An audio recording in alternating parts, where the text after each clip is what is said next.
இன்னைக்கு உலகத்தில் அதிகமாக உதாசீனம் செய்யப்படுவதும் நிராகரிக்கப்படுகின்ற உறவுகள் என்னவென்றால், தன்னுடைய குடும்பத்தோடு பிறந்தவர்கள், தன்னோடு இரத்தத்தோடு பிறந்தவர்கள், தன்னோடு பிறந்தவர்களைத்தான் இன்றைக்கு உலகத்தில் அதிகமானவர்கள் நிராகரித்திருப்பதை நாங்கள் பார்க்கிறோம்.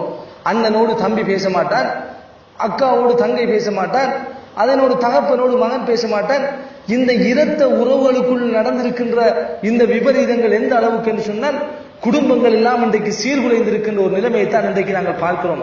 அன்பார்ந்த சகோதரர்களே, இஸ்லாம் சிலத்துர் ரஹீம் என்று சொல்லக்கூடிய இரத்த உறவுகளை சேர்த்து நடப்பதை இஸ்லாம் ஒரு ஃபர்லாக எங்களுக்கு சுட்டி காட்டுகிறது. ரசூல் ஸல்லல்லாஹு அலைஹி வஸல்லம் அவர்கள் ஒரு ஹதீஸிலே சொன்னார்கள், லா யதுகுலுல் ஜன்னத காத்தியுர் ரஹீம். யார் இரத்த உறவுகளை துண்டித்து வாழ்கிறானோ அவரை அல்லாஹ் தஆலா சொர்க்கத்திலே நுழைக்க மாட்டார்னு சொன்னார்கள். இன்னொரு இடத்திலே சொன்னார்கள், லான் அல்லாஹு காத்தியுர் ரஹீம். யார் இந்த இரத்த உறவுகளை துண்டித்து வாழ்கிறாரோ அல்லாஹு தஆலா அவரை சபிப்பானாக என்று ரசூல் ஸல்லல்லாஹு அலைஹி வஸல்லம் அவர்கள் சொல்லி இருப்பதை நாங்கள் பார்க்கிறோம். அன்பார்ந்த சகோதரர்களே, அந்த அளவிற்கு இந்த இரத்த உறவு மிக முக்கியமான ஒரு விடயமாக இருப்பதை நாங்கள் பார்க்கிறோம். ரசூல் ஸல்லல்லாஹு அலைஹி வஸல்லம் இன்னொரு இடத்திலே சொன்னார்கள், அர் ரஹீமு முஅல்லக்கும் பில் அர்ஸ். இந்த இரத்த உறவுதான் அரசோடு தொங்கி இருக்கிறது. யகூலு, அது சொல்லும், மன் வசலனி வசலஹுல்லா. யார் என்னை சேர்த்து நடக்கின்றானோ அவனை அல்லாஹு தஆலா சேர்த்து நடப்பான். வமன் கதானி கதாஹுல்லா. யார் என்னை துண்டித்து நடப்பானோ அவரை அல்லாஹு தஆலா துண்டித்து நடப்பான் என்று சொல்லுவான். சகோதரரை சிந்தித்து பாருங்கள், ஒரே ஒரு விடயம் தான் இந்த அரசோடு தொங்கிக் கொண்டிருக்கும். உலகத்தில் அல்லாஹ்வுடைய அரசோடு தொங்கிக் கொண்டிருக்கின்ற ஒரே ஒரு விடயம் என்னவென்றால், இந்த இரத்த உறவுகள், சிலத்துர் ரஹீம்.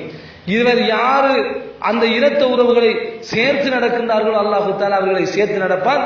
யாரு இந்த இரத்த உறவுகளை துண்டித்து நடக்கிறார்களோ அவர்களை அல்லாஹு தஆலா துண்டித்து நடப்பான் என்கிற ஒரு செய்தியை இந்த ஹதீஸிலே ரசூல் ஸல்லல்லாஹு அலைஹி வஸல்லம் அவர்கள் எங்களுக்கு சுட்டி காட்டியிருக்கிறார்கள். அல்லாஹு தஆலாவும் பல இடங்களில் இதை பற்றி சொல்லி காட்டுகிறார். எப்படி சொல்கிறான்? வத்தகுல்லாஹல்லதி தஸாஅலுன பிஹி வல் அர்ஹாம். மறுமை நாளையில் உங்களை பற்றி கேட்கப்படுகிற இந்த இரத்த உறவை நீங்கள் அல்லாஹ்வை கொண்டு பயந்து கொள்ளுங்கள், இந்த இரத்த உறவை நீங்கள் அஞ்சிக் கொள்ளுங்கள் என்று அல்லாஹு ஜல்ல ஷானஹு தஆலா அல் குர்ஆனிலே சொல்லி காட்டுவதை நாங்கள் பார்க்கிறோம். அப்ப அந்த அளவிற்கு மிக முக்கியமான ஒரு விடயமாக இந்த இரத்த உறவு இந்த உலகத்தில் இருந்து கொண்டிருக்கிறது. ஆனால் அதிகமாக உதாசீனம் செய்யப்படுகிற ஒரு உறவாகவும் இது இருப்பதை நாங்கள் பார்க்கிறோம். அல்லாஹ் மேலும் ஒரு இடத்திலே சொல்லி காட்டுகின்றான், வல்லதீன யன்குலூன அஹ்தல்லாஹ். அல்லாஹ்வுடைய உடன்படிக்கைகளை முறித்துக் கொள்வார்கள். மின்பாத மீதாக்கிஹி, உடன்படிக்கை செய்து கொண்டதற்கு பின்னால் அதை முறித்துக் கொள்வார்கள். வயக்தஊன மா அமரல்லாஹு பிஹி அன் யூஸல வயுஃப்ஸிதுன ஃபில் அர்த். அல்லாஹு தஆலா எந்த இரத்த உறவுகளை சேர்த்து நடக்க வேண்டும் என்று சொன்னானோ அவைகளை அவர்கள் துண்டித்து நடப்பார்கள் என்று அல்லாஹு தஆலா சொல்லிவிட்டு சொல்கிறான், உலாயிக லஹுமுல் லஅனத்து வலஹும் சூஅத்தார். அவர்களுக்கு தான் சாபம் இருக்கிறது, அவர்களுக்கு தான் கெட்ட நிரந்தரமான ஒரு வீடும் அவர்களுக்கு இருக்கிறது என்று அல்லாஹு தஆலா அல் குர்ஆனிலே சொல்லி காட்டுவதை நாங்கள் பார்க்கிறோம். இஸ்லாம் இதை எந்த அளவுக்கு இதை உறுதிப்படுத்தியிருக்கின்றன்னு சொன்னால், தன்னுடைய தாய் காபிராக இருந்தாலும், தன்னுடைய தாய் தந்தை ஒரு முஸ்ரிக்காக இருந்தாலும், உறவினர்கள் முஸ்ரிக்காக இருந்தாலும் அவர்களோடு சேர்த்து நடக்க வேண்டும் என்று இஸ்லாம் இந்த இரத்துறவு விடயத்திலே சொல்கிறது. அஸ்மா பின்த் அபூபக்கர் ரலியல்லாஹு அன்ஹு அவருடைய தாய் வருகிறார், ஒரு ஹதியா அன்பளிப்பு கொண்டு வருகிறார். ரசூல் ஸல்லல்லாஹு அலைஹி வஸல்லம் அவரிடத்திலே போய் கேட்கிறார், யா ரசூலுல்லாஹ், எங்களுடைய தாய் வந்திருக்கிறார், ஆனால் அவர் கொண்டு வந்திருப்பது ஒரு ஹதியா, அவர் காபிராக முஷ்ரிக்காக இருக்கிறார், என்ன செய்ய என்று ரசூல் ஸல்லல்லாஹு அலைஹி வஸல்லம் அவரிடத்திலே கேட்டபோது சொன்னார்கள், சிலி உம்மகி வக்பிலி ஹதியதஹா. உன்னுடைய தாயை நீ சேர்த்து நடந்து கொள், அவளுடைய அன்பளிப்பை நீ எடுத்துக்கொள் என்றுதான் ரசூல் ஸல்லல்லாஹு அலைஹி வஸல்லம் அவர்கள் அந்த இடத்திலே சுட்டி காட்டினார்கள். இன்றைக்கு சமுதாயத்தில் பல்வேறுபட்ட நபர்களை பார்க்கிறோம். சேவை செய்வார்கள், பாதைகளை புனரமைப்பார்கள், வீடுகள் கட்டி கொடுப்பார்கள், பெருமைக்காக சேவை செய்து கொள்வார்கள், தன்னிடம் உள்ள பணத்தை வெளிப்படுத்துவதற்காக சமுதாயத்தில் இன்னொரு வேலைகளை செய்வார்கள்.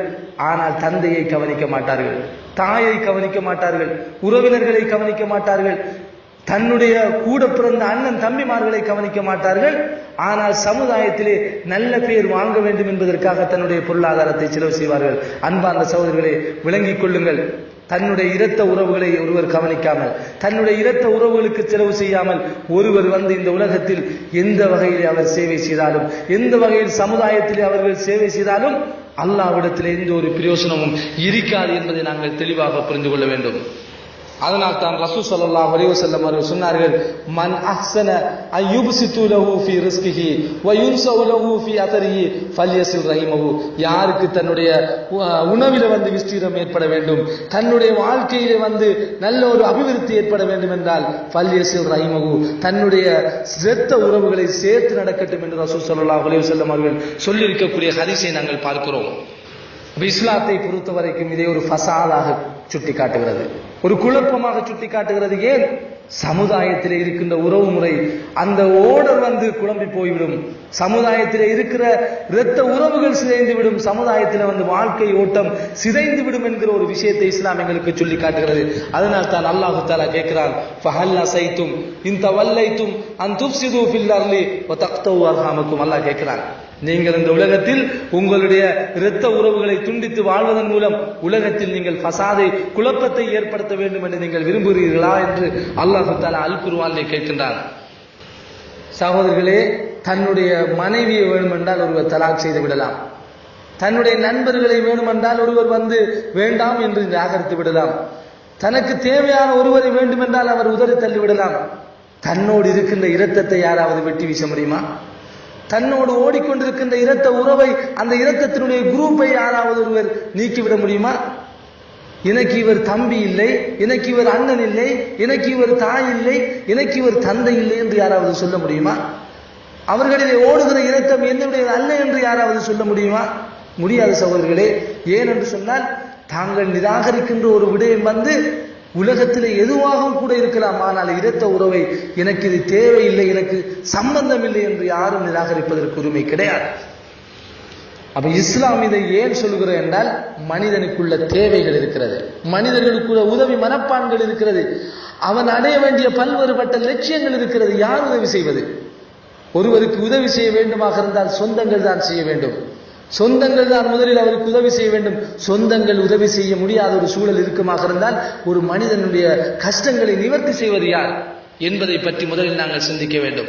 அல்லாஹ்வினுடைய உதவியினால் தன்னுடைய இரத்த உறவுகள் யாராவது ஒருவர் தான் முதலில் இந்த உதவியை செய்ய வேண்டும் என்பதைத்தான் இஸ்லாம் எங்களுக்கு எதிர்பார்க்கிறது.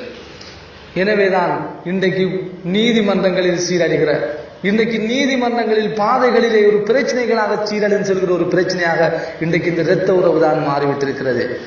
அண்ணனும் தம்பியும் உறவில்லை, தாய் பிள்ளைகள் உறவில்லை, இப்படியான ஒரு சூழல் சமுதாயத்திலே மலிந்து காணப்படுகிறது. இன்றைக்கு இவர்களுக்குள் தான் பிரச்சனை இருக்கிறது. காரணம் என்னவென்றால், அல்லாஹ் சொல்லி காட்டக்கூடிய, முஹம்மது நபி ஸல்லல்லாஹு அலைஹி வஸல்லம் அவர்கள் சொல்லி காட்டக்கூடிய போதனைகளை தங்களுடைய வாழ்க்கையில் எடுத்து நடக்கவில்லை. ஆகவே அன்பார்ந்த சகோதரர்களை, இரத்த உறவை பொறுத்த வரைக்கும் இது ஒரு ஃபர்லான ஒரு விஷயம். யாரும் தன்னுடைய குடும்பத்திலே தன்னுடைய இரத்த உறவுகளை யாருமே உதாசீனம் செய்து வாழ முடியாது. அவர்களை அரவணைத்து வாழ வேண்டும், அவர்களுடைய தேவைகளை நிறைவு செய்ய வேண்டும். தன்னால் முடிந்த சதுர உதவிகள் மட்டுமல்லாமல் பொருளாதார ரீதியாக ஒவ்வொரு முயற்சிகளூடாகவும் தங்களுடைய உதவிகளை உறவினர்களுக்கு செய்ய வேண்டும் என்பதைத்தான் இஸ்லாம் எங்களுக்கு எடுத்து காட்டுகிறது. ஆகவே இந்த இரத்த உறவுகளில் இருக்கக்கூடிய முக்கியத்துவத்தை நாங்கள் விளங்கிக் கொள்வதன் மூலம்